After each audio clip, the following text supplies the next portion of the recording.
global REITs returned 13%, whilst A-REITs returned 16.7% over the past year, ending August 2013. Interestingly, Japan surged over 75% for the year. A lot of that's coupled with the whole Abenomics phenomena, plus the REIT buying program introduced by the Japan government obviously helped fuel the demand for Japanese REITs. Interestingly, J-REITs now feature close to 15% in the global REIT benchmark, so they've close to doubled their index representation. So if we dissect the past 12 months' performance, really the change occurred, or volatility started with the US Fed's announcement of the tapering towards the end of May. So up until that point, REITs were performing quite strongly, ahead of most other asset classes. Post the Fed's announcement, REITs fell.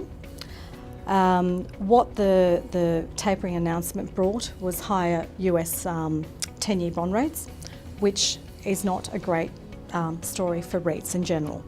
But if we cut out the noise and we look through the whole announcement, the rise in the 10-year bond rate, it still is at historical low levels. So it's not a bad thing for REITs. It's not doom and gloom, which is what the market priced. So post the announcements, REITs fell 15%.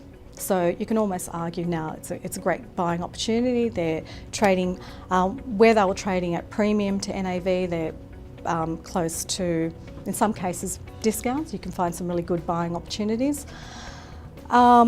So what's different in this market for real estate is that traditionally where you've had high supply, post-GFC, there's been low supply of real estate on the market, which is great news. So there is an oversupply of property. And with the whole US Fed's tapering comment, they'll only taper if the US economy improves. So that is actually good news for REITs. That means if the economy is improving, employers are going to go out there and hire people, they'll increase leasing space. Obviously that's going to increase the rental returns for office landlords, for argument's sake. If business improves, individuals are going to go out there and spend, good news for retailers. So this isn't bad news, it's actually good news, but history shows that in an increasing bond yield environment, REITs, whilst will continue to perform well, they'll probably lag the broader equity classes, and that's what I suspect will occur in the near term, and that's basically what has happened up until this point.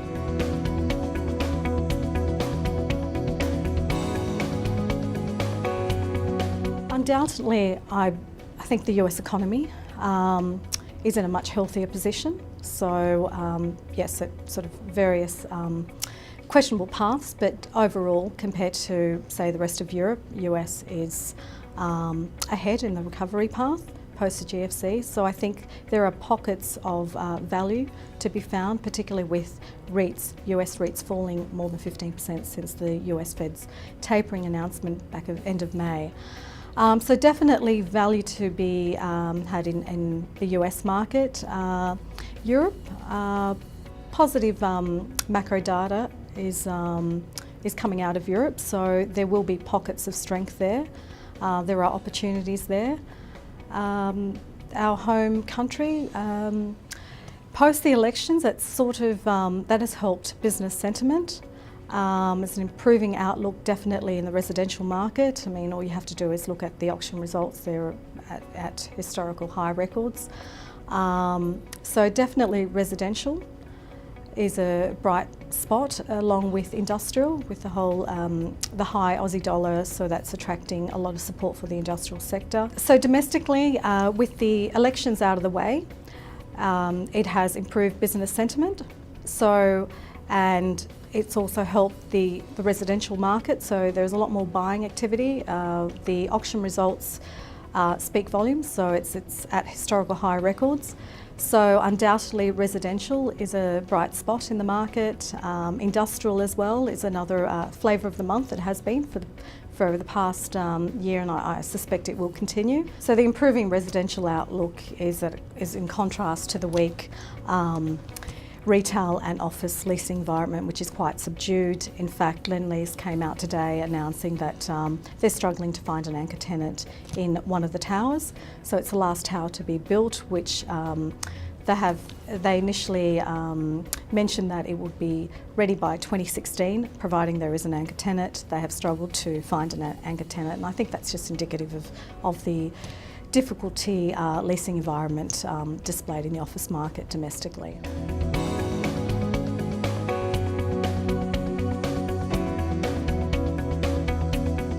Well, it actually varies by country. So if I start with domestic, it is mixed.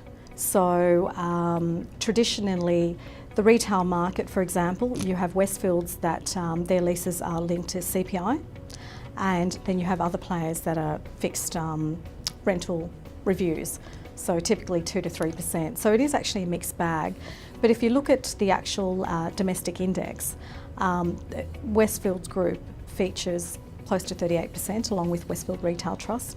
So you can almost make the argument that it's close to half is linked to inflation.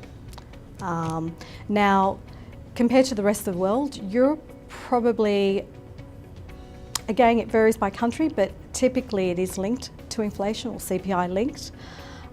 Japan, it's not linked to anything. It's actually, there's no fixed reviews at all. It's actually, the market favours the tenant. Great to be a tenant in Japan.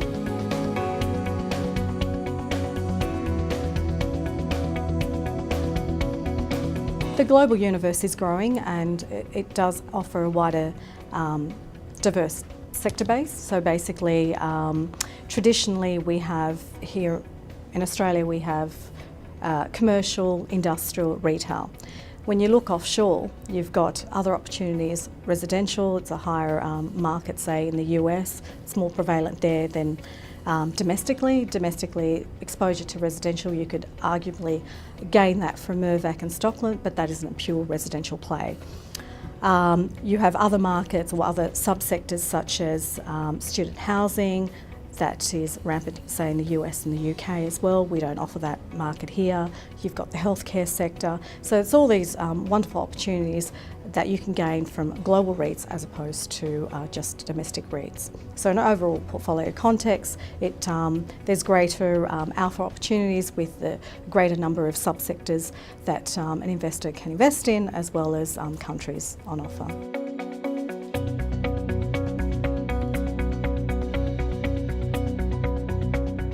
Global REITs have delivered competitive returns over the last 10 years. They are negatively correlated to other asset classes traditionally, although exception to that rule was during the GFC, where all asset classes were positively correlated. So, but generally speaking, they are negatively to less positively correlated to other asset classes. So in a well-diversified portfolio, there is a case to have REITs in there. It will offer return enhancements to the portfolio as well as risk reduction in an overall portfolio context.